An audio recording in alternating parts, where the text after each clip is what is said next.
Hey guys, it's Karen from Waterfall Acrylics. Welcome to my Fluid Art channel. Before I get you down, we need to talk about Bloomfest. Tickets have been on sale for a little over 2 weeks now, and we are 75% sold out. In my mind, I'm like blown away. Humbled, grateful. You guys are amazing. I did not anticipate this level of interest for this event that's dedicated pretty much to one pouring medium and one technique. Thanks to Shelley Carruthers, as usual, for coming up with it. But it has been so versatile, and you can do so much with it. I thought it was high time somebody had a workshop dedicated to blooms, all things blooms. So, with all that said, there are only 14 spots left, and it's only February. Today's my husband's birthday, so it's February 8th. 14 spots left for an event that's happening at the end of April. So if you are thinking of coming, and I'm kind of directing this to the people that left things in my shopping cart on my website, you might want to come and pull the trigger, because once they're gone, they're gone. And what I have seen happening is one person is buying all 4 sessions. So if there's only 14 left and somebody comes in and buys all 3 days, then it drops to 10, right? So it has the potential of selling out really fast because people don't seem to be buying the classes in onesies and twosies. You guys know what I mean. Go check it out if you're interested. I'm still in the winter doldrums and gonna use comfort colors, match the gray skies outside. And not real sure what I'm doing. I'm going to figure it out once I have the blowout in front of me. So I'll shut up now and get you down. Hey everybody, it's Karen. And it has been so gloomy, rainy, frozen rain, snow for like days and days on end that I'm just going to match the weather. I was staring at the clouds and like they're all gray and purple and blue, and I'm like, that's what I'm going to paint. So nothing really in mind. I might leave it as a bloom. I might deconstruct it. I'm not really sure yet. But we're going to start off with a pigment first and put down, this is 16 by 20 deep edge canvas. It is splined. This is sapphire, this little piggy. And sapphire. And we're just going to put it kind of off center a little bit right here. Maybe just have fun with the hairdryer. And then on top of sapphire, we're going to do this little piggy and zimzalen. Zimzalen. Let me spell it for you in case you want to go buy it. Zimzelen, Zimzelen. Kind of blue, kind of purple, kind of love it. So there's some Zimmy. Got sapphire Zimmy. And then let's do the battle of the ultramarines. So this next color is Golden's Ultramarine Violet. Everything is thick here still too. My paint, the PPG MultiPro, is like a thick pancake batter consistency. So there is ultramarine violet. And then we need some like blue-gray skies. So what's better than one of my personal favorites? That's Hammerhead. Kind of worried that there's not enough contrast between those. We'll see. And then we're going to end it with an opaque color, another ultramarine. This is light ultramarine blue by Golden, and it is opaque. So put a bunch of that. Kind of love that color. And I'm using oxide black today as my CA with my Aussie Floetrol. Even that seems thick. Everything. Not going to worry about that bubble I see. And move my PPG out of the way. Already got the hair dryer. Let's give this a puff. Cool air high fan.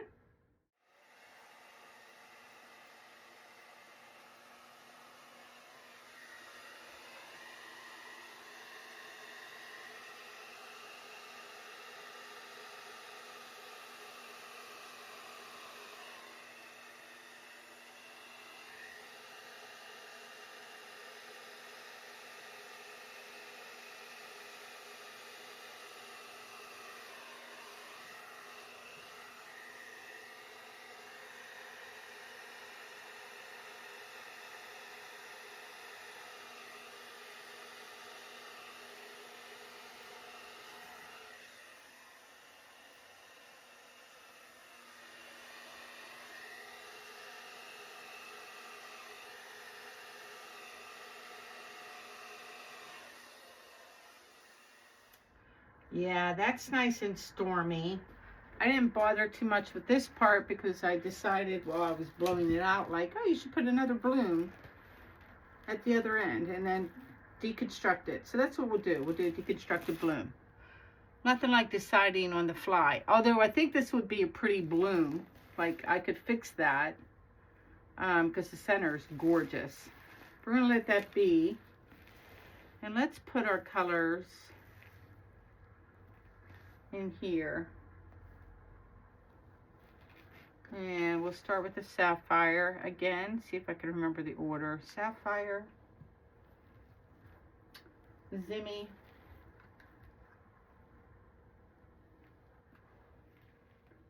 then what did I do?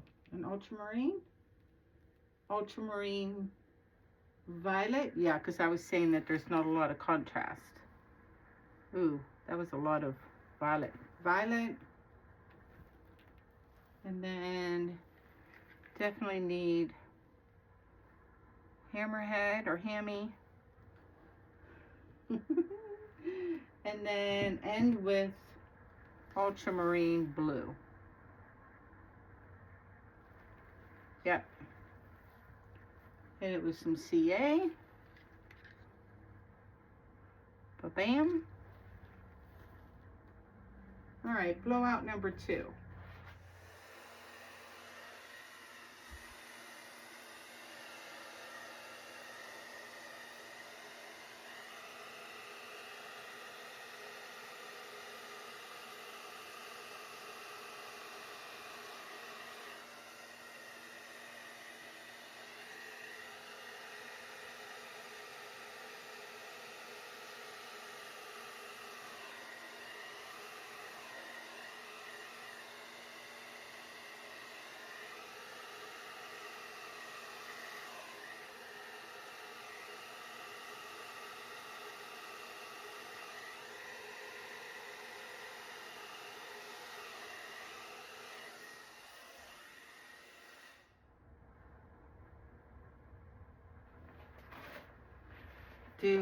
I do love my blues and purples, y'all.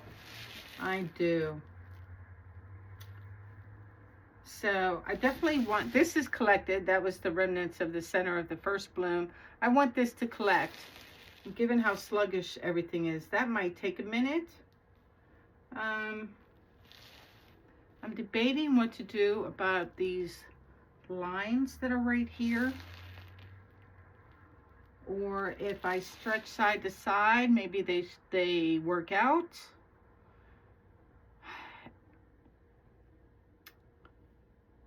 You kind of wish this was like digital art sometimes, where you could try things on your computer and then, you know, like, yeah, I don't like that idea, and then just erase it. Wouldn't that be great? I am kind of tempted to take my V blade and stick it in there and make a hard horizon line. I don't think I will though. This all needs to collect because I do want everything to move in unison, and I think that's going to take a couple minutes. So I will be back. Holy good grief, that looks dark and far away. I will definitely zoom in later.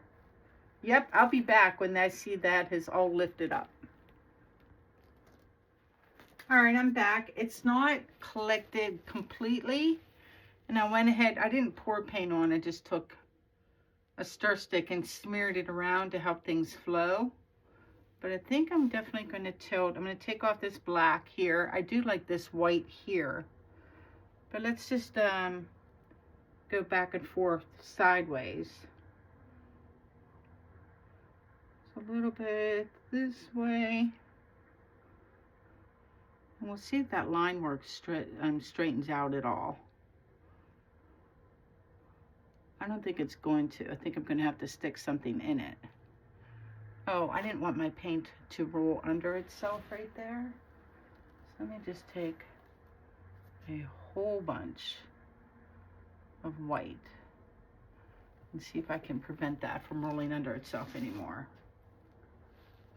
Not going to worry about stretch marks right now. Let's just get coverage on the long sides, or at least part of them. Oh my gosh, the paint's so slow. 3, 2, 1. That's good. Kind of put it back.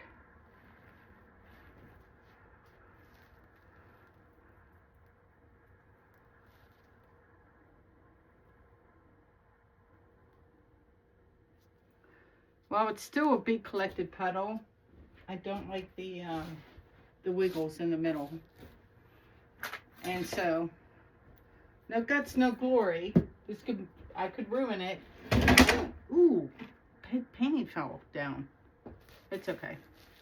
Wasn't anything great. I think I am gonna like put this on here. How straight am I? I have no idea. That way, touch an edge. And this way, touch an edge. I'm going to come toward me.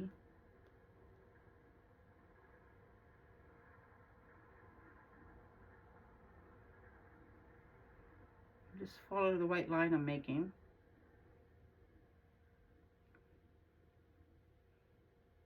Bloom. Oh, that worked out.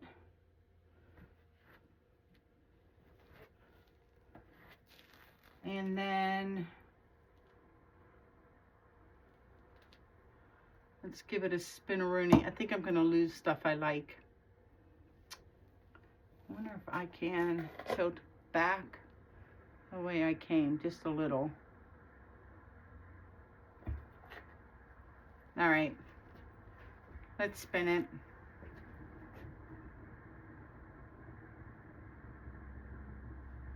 Wow, it's really not moving.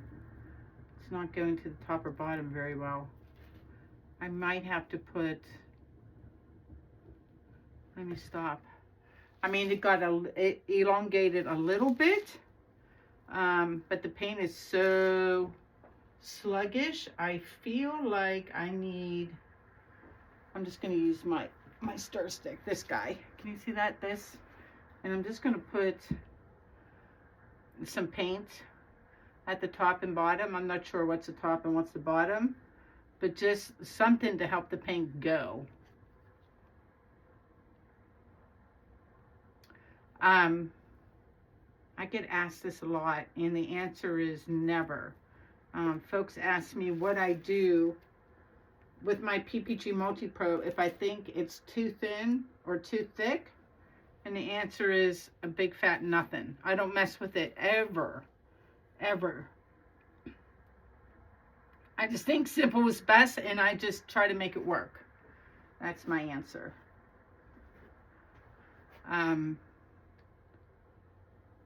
I adjust my pouring medium. So if my house paint is thick, then I want my pouring medium on the thicker side as well, so it doesn't get all runny.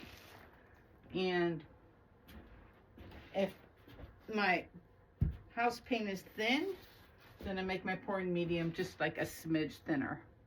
All right, let's see if that helped. I'm gonna go hard.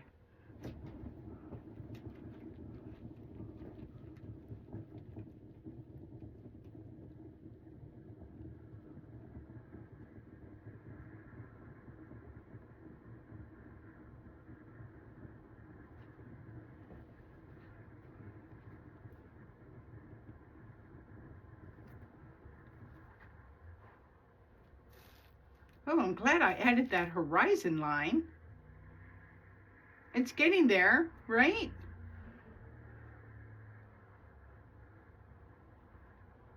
I still don't like that blob. It's like bugging me for whatever reason. Let me grab a nearby silicone stick and cut it in half and take it straight off. There we go. I don't like this either. I'll leave that go. That's like last. Let's get full coverage first.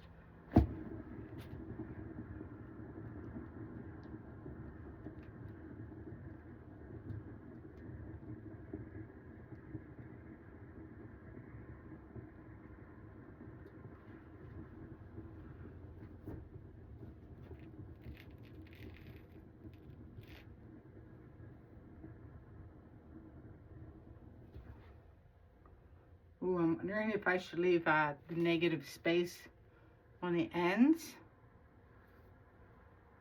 You know, I have a bikini corner that bugs me. I have 2 of them. No, I'm gonna keep going. I can't let them live. Here goes. Oh, that was a wimpy spin. And I'm out of round now. Maybe I'll let that go though. Maybe that'll help. Oh, the one corner's almost there. I gotta fix my canvas.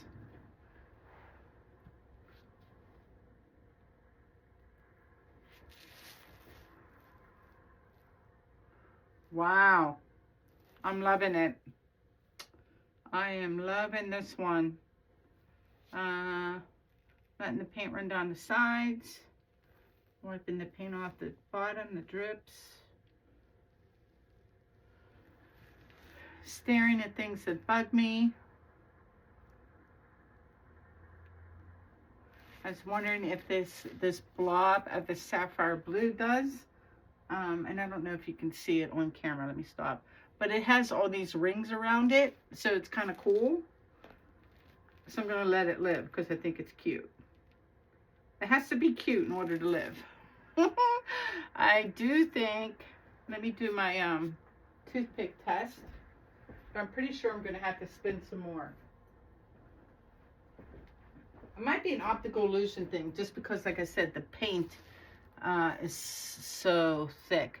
My cells got wonky here from me futzing and here, but they match and they're kind of cool. And you know, it's not a bloom, so I don't need perfect cells. There's some bubbles. I'm gonna poke the bubble. But let's stick a toothpick in it somewhere. Let me wipe it off and try up here. It's a little, I don't know if you guys can see that. It's a little bit thick for me. I think just a security spin, like one to just make me feel better. Let me see what the consequences of my actions would be. I might lose some of my cute thing there. I haven't decided what's the top and what's the bottom. I think it could be either way, really. Yeah, just as a security spin, just to make me feel better.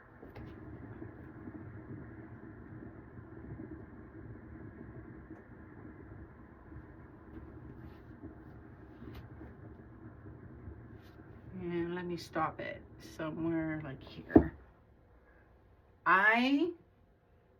If I lost 1/8 of an inch all the way around, that's probably too much. Like hardly anything came off. So I'm going to let that drip off. I think I'm saying, let me stare. I think I'm saying ta-da. I did lose a little bit of my little, whatever that thing is. I don't know, that thing, it's quirky and it makes me smile. So it is going to live. I just want to stare for a second. I knew there was something that bothered my eye, something little. Yeah, it's this. See this like bloop? Like I want that to like come all the way up and off. So I think I'm going to use this again. And have that line work. Just kind of come all the way up and off. Yeah, see, it just looks softer. And that paint will fill in. Or was there anywhere else? If it's going to be this nice, then I'm going to be super picky, right? Oh yeah, that looks better up there. I'm trying to decide what's the top and what's the bottom, and I have no idea. The other thing I really like, and then I'll shut up, is my horizon line that I made is off center, so yay. And I really like that it only goes, this is just me because I like things to be not perfect. I like how it just goes all the way over here, and then it gets really, really thin and then disappears, and it's like, oh yeah, I'm over here. Like that just makes me smile. Yeah, I'm a happy camper. Ta-da! Dun, da, da, da. Let me clean up. Oh, you can't, can you see the whole thing? Yeah? You guys are going to have to help me pick which orientation too. So I don't know. But yeah, let me clean up, get you down. All right, guys, here's a flyover of the wet results. I haven't been showing wet results lately, but I will for this one. A couple things that I really like besides my horizon line is the tilting at the beginning made the cells wonky here and up here as well, and I'm here for it. I think it's cool and I kind of dig it. I almost want to tilt. I don't have enough paint, but I almost want to tilt back and forth a little more just to stretch them out, but I'm not crazy. I'm not gonna. So here's the top or bottom there. Great colors. And here's like the rings. Do you see all the hammerhead next to the sapphire? That's so cool. Sapphire really came out to play. And this is the other end. I really don't know which way it goes. I don't. We'll wait for it to dry and then decide together. Yep, stay tuned. All right, I'm back with the dry results of this one. I just tossed it in this floater frame. I think that'll look amazing. I changed the horizon line as it was drying. I was staring at it and decided I didn't like it so prominent white. So I painted it one of the blue colors. So you can see it, but not. It doesn't grab your eye the way it did before. I also, what else did I do? Like I got like this whole swath of the hammerhead blinging out. And, oh, sorry for the shadow. There were like two blobs of like the sapphire blue, this little guy, and there was a bigger one here. I'm like, yeah, I don't like you either. So that got painted over as well. I decided I'd like this orientation. And when I come in, I'll just zoom, it's easier. Zoom in on the sky. I just thought the composition of the sky was pretty amazing. A really gray, cloudy day. No sun to speak of. Kind of like the weather here. And then, oh, let me come down. I'll leave it in. The cells in the middle, which I normally don't do for the C portion, but they were kind of great, so I left them. And I love the little hint of the purples and the water with the white. But my favorite thing is when I walked into my studio, let me back up. When you see it from a distance, there is a lot of movement or a swoop in the water. I'm not going to get it now. That looked really great. That's because I have like lights and my flash on and everything. That I really appreciated. There it is, like the symmetry between this area and that area. I thought that was pretty cool. Anyway, yeah, it's 2 minutes in and I'm still talking, so you know I like it. This one, I think I am going to resin it. I think it'll be spectacular. We're going to use this floater frame, put it up for sale. So if you're interested, It'll be at waterfallacrylics.com, or shoot me an email because I'm notoriously bad and slow about getting things up on my website. Yeah, that's it. That's all I know. I will see you guys in the next video. Please like, share, and subscribe. Treat people with kindness. Peace out.